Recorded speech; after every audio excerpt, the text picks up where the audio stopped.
भाग्यवान, मेरे जूते कहाँ रखे हैं? मुझे बाहर जाने में देर हो रही है। तभी मालती कमरे में आती है। ये रहे आपकी जूते। मैं इन्हें साफ करने के लिए ले गई थी। अरे वाह, तुम कितनी समझदार हो। मेरे बिना कुछ कहे ही सारे काम कर देती हो। तभी मालती झिझकते हुए रमेश से कहती है, सुनिए जी, आपसे एक बात कहूँ, बुरा तो नहीं मानेंगे ना? अरे नहीं नहीं, बेफिक्र होकर कहो। शादी से पहले मैं अपने मायके में नौकरी करती थी। मैं चाहती हूँ कि अब मैं फिर से नौकरी करना शुरू कर दूँ। वैसे भी सारा दिन घर में बोर हो जाती हूँ। देखो मालती, तुम्हारे नौकरी करने से मुझे कोई ऐतराज नहीं है, लेकिन तुम्हें एक बात बता दूं, हमारे खानदान में आज तक कभी किसी औरत ने नौकरी नहीं की।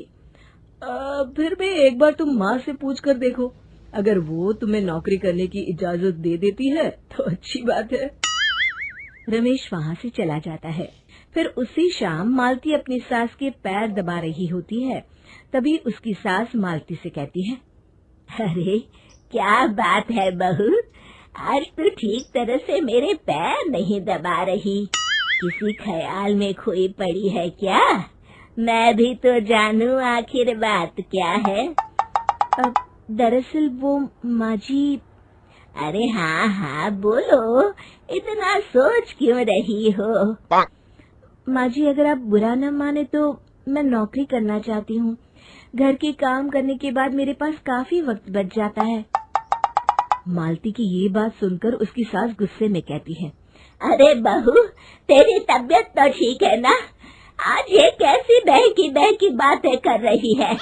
भला हमारे खानदान में आज तक कभी किसी औरत ने नौकरी की है जो तू नौकरी करने की बात कर रही है, हैं? अरे बहू, तू क्या रिश्तेदारी में हमारी नाक कटाना चाहती है? जितना जल्दी हो सके अपने दिमाग से नौकरी का भूत उतार दे। और अब जा, जल्दी से रसोई में जा, खाना बनाने का वक्त हो रहा है। मालती मन मार कर खाना पकाने के लिए रसोई घर में चली जाती है। अगले दिन, नमस्ते माँ जी, कैसी हैं आप? अरे आओ आओ दिवाकर बेटा, बैठो, मैं तुम्हारे लिए चाय मंगाती हूँ। बहू, जरा एक कप चाय तो लेती आना। फिर दिवाकर एक फाइल खोलकर मालती की सास के सामने रख देता है। ये देखिए माँ जी, ये है पिछले महीने का हिसाब और ये रहे मुनाफे के रुपए।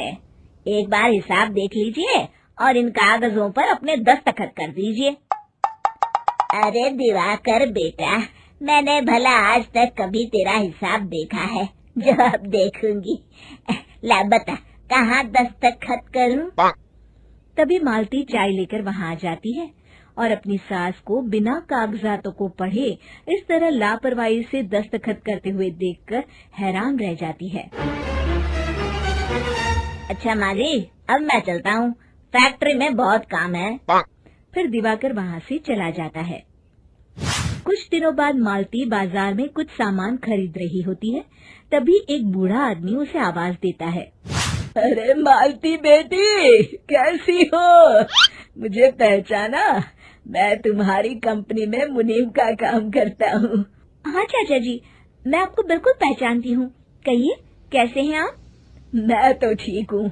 कंपनी में कुछ भी ठीक नहीं चल रहा, यहाँ तक कि हमें ठीक वक्त पर तनख्वाह भी नहीं मिलती। ये आप क्या कह रहे हैं? अब क्या बताऊं, आप लोग तो कभी हिसाब किताब देखने दफ्तर आते नहीं। मेरी मानो तो एक बार आप लोग दफ्तर आकर सारा हिसाब किताब देख लो, आपको असलियत पता चल जाएगी। अच्छा बेटी, अब मैं चलता हूँ, देर हो रही है। फिर वो बूढ़ा वहाँ से चला जाता है। वहीं दूसरी तरफ मालती घर पहुंचकर अपनी सास को सारी बात बताती है। तभी वहाँ रमेश भी आ जाता है, लेकिन मालती की सास मालती की किसी भी बात पर विश्वास नहीं करती। तभी रमेश कहता है, अरे माँ, बिना आग के कभी धुआं नहीं उठता।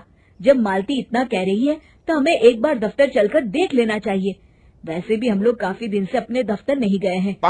इस तरह किसी एक आदमी के भरोसे काम छोड़ना मुझे भी ठीक नहीं लगता।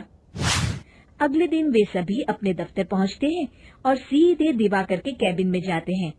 अचानक सबको एक साथ देखकर दिवाकर चौंक जाता है। अरे माँ जी, आप सब लोग अचानक यहाँ कैसे आ गए? अगर कुछ काम था तो मुझे एक फोन कर दिया होता, मैं आपके घर आ जाता। तभी मालती की सास कहती है, अरे दिवाकर बेटा, आज मैं हिसाब देखने दफ्तर आई हूँ, जरा मुझे पिछले 6 महीनों का हिसाब दिखाना तो बेटा। दिवाकर घबराते हुए हिसाब की फाइल मालती की सास को देता है। मालती की सास फाइल लेकर मालती को देती है और कहती है, ले बहू, देख ले हिसाब। मालती फाइल को बड़े गौर से देखती है और अगले ही पल उसे सारी गड़बड़ी समझ में आ जाती है। वो अपनी सास से कहती है, माँ जी, मुनीम चाचा बिल्कुल सही कह रहे थे।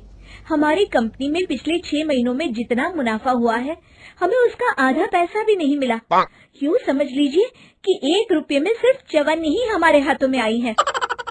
मालती की बातें सुनकर मालती की सास गुस्से से दिवाकर को पूछती है, क्यों दिवाकर, मेरी बहू जो कह रही है वो सच है?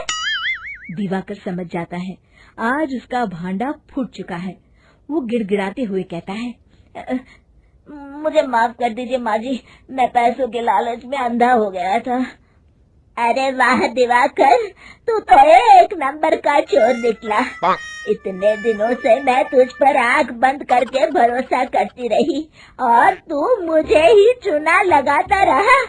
अभी के अभी निकल यहाँ से और दोबारा अपनी शक्ल मत दिखाना। दिवाकर वहाँ से भाग जाता है।